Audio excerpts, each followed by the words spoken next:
روایت، یہ لفظ سنتے ہی آپ کے ذہن میں کیا آتا ہے؟ کوئی ایسی چیز جو ہمیں اپنی جڑوں سے، اپنے ماضی سے جوڑتی ہے، یا پھر کوئی پرانا بوجھ جو ہمیں آگے بڑھنے نہیں دیتا؟ دیکھیے، آج کے مسلمانوں کے لیے یہ کوئی معمولی سوال نہیں ہے، یہ ایک بہت ہی گہری اور اہم بحث ہے۔ آئیے اسی کو سمجھنے کی کوشش کرتے ہیں۔ اور اس پیچیدہ موضوع کو سمجھنے کے لیے ہم اسکالر ابراہیم موسیٰ کے کام سے مدد لیں گے۔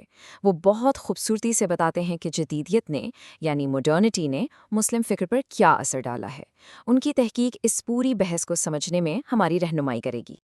تو آج ہم کیا بات کرنے والے ہیں؟ سب سے پہلے ہم دیکھیں گے کہ روایت آخر ہے کیا چیز، پھر جدیدیت نے اسے کیسے ایک بحران میں ڈال دیا۔ اس کے جواب میں مسلم مفکرین کیا کہتے ہیں۔ ہم ابن خلدون کی ایک بڑی دلچسپ مثال بھی دیکھیں گے، اور آخر میں اس بات پر غور کریں گے کہ یہ مکالمہ آگے کہاں جا رہا ہے۔ تو چلیے اپنے سب سے پہلے اور بنیادی سوال سے شروع کرتے ہیں۔ آخر یہ روایت ہے کیا؟ کیا یہ کوئی زندہ طاقت ہے جو ہمارے حال کو سنوارتی ہے، یا بس ماضی کا ایک بوجھ ہے جسے ہم اٹھائے پھر رہے ہیں؟ دیکھیے، اسلامی فکر میں روایت کوئی ایسی چیز نہیں ہے جو کسی میوزیم میں بند ہو۔ یہ صرف پرانی کتابوں یا کچھ رسم و رواج کا نام نہیں ہے، بلکہ یہ ایک زندہ، سانس لیتا ہوا عمل ہے۔ ہر نسل اپنے مقدس متون، اپنی تاریخ اور اپنی اقدار کو نئے سرے سے سمجھتی اور اپناتی ہے۔ یہ ایک مسلسل سفر ہے۔ اب آتے ہیں اصل چیلنج کی طرف، وہ چیلنج جو جدیدیت نے روایت کے سامنے کھڑا کر دیا ہے، خاص طور پر علم اور سچائی کو سمجھنے کے طریقوں پر۔ اسلامی فکری تاریخ میں علم حاصل کرنے کے دو بنیادی راستے ہیں۔ ایک کو ہم کہتے ہیں نقل، یعنی وہ علم جو ہمیں ایک مستند چین آف نریشن، ایک سند کے ذریعے نسل در نسل پہنچتا ہے۔ اور دوسرا راستہ ہے عقل، یعنی ہماری اپنی سوچ، منطق اور تنقیدی فکر۔ اب ہوتا یہ ہے کہ جدیدیت عقل پر اتنا زیادہ زور دیتی ہے کہ نقل کی اتھارٹی پر سوال اٹھنے لگتے ہیں۔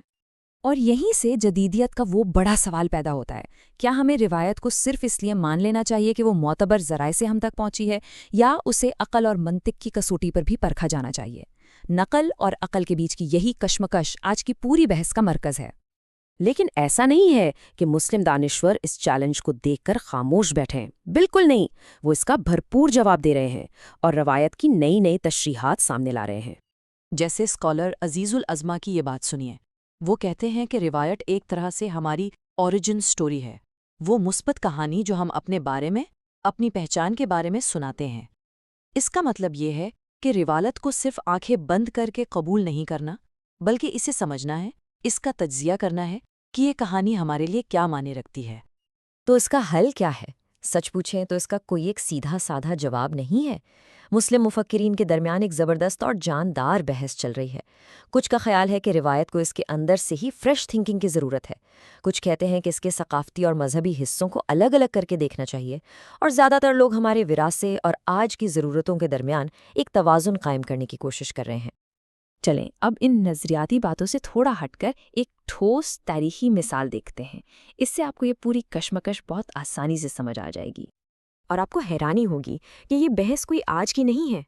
14ویں صدی کے عظیم مفکر ابن خلدون نے صدیوں پہلے ان سوالات کو چھیڑا تھا، خاص طور پر طب یعنی میڈیسن جیسے دنیاوی معاملات میں نبوی روایات کو کیسے سمجھا جائے، اس پر ان کا تجزیہ کمال کا ہے۔ آئیے ابن خلدون کے سوچنے کے انداز کو قدم بقدم دیکھتے ہیں۔ پہلا قدم ایک حدیث ہے جس میں شہد کو علاج کہا گیا ہے۔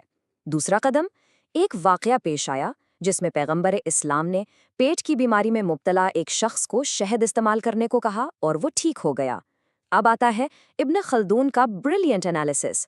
انہوں نے کہا کہ یہ کوئی خدائی قانون نہیں تھا، بلکہ یہ پیغمبر اسلام کا اپنے زمانے کے بدوی ماحول اور وہاں کی خوراک کے تجربے کی بنیاد پر دیا گیا ایک طبی مشورہ تھا۔ اور نتیجہ ابن خلدون نے یہ نکالا کہ یہ ایک خاص سیاق و سباق میں دیا گیا انسانی علم تھا، نہ کہ تمام لوگوں اور تمام زمانوں کے لیے ایک لازمی مذہبی حکم۔ ابن خلدون کی یہ مثال ہمیں ایک بہت ہی زبردست سبق سکھاتی ہے۔ یہ بتاتی ہے کہ ہمیں روایت کے اندر ہمیشہ باقی رہنے والے مذہبی اصولوں اور وقت اور حالات کے ساتھ بدلنے والے انسانی تجربات میں فرق کرنا سیکھنا چاہیے۔ یہ مثال ثبوت ہے کہ تنقیدی سوچ ہماری اپنی فکری روایت کا ایک اہم حصہ رہی ہے۔ تو اب ہم اپنی گفتگو کے اختتام کی طرف بڑھ رہے ہیں۔ اس ساری بحث کا خلاصہ یہ ہے کہ روایت پر ہونے والی یہ بحث، یہ سوالات، یہ چیلنجز دراصل اس کے مردہ ہونے کی نہیں، بلکہ اس کے زندہ ہونے کی سب سے بڑی نشانی ہے۔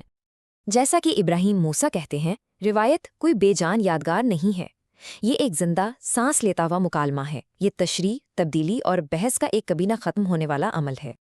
اگر اس پورے تجزیے سے آپ کو صرف ایک بات یاد رکھنی ہو تو وہ یہ ہے، روایت ایک مکالمہ ہے، کوئی حکم نامہ نہیں۔ اور آخر میں یہ سوال میں آپ کے لیے چھوڑ کر جا رہا ہوں کہ آج کی اس تیز رفتار دنیا میں آپ اپنی روایت کو کس طرح زندہ رکھتے ہیں؟ سوچے گا ضرور۔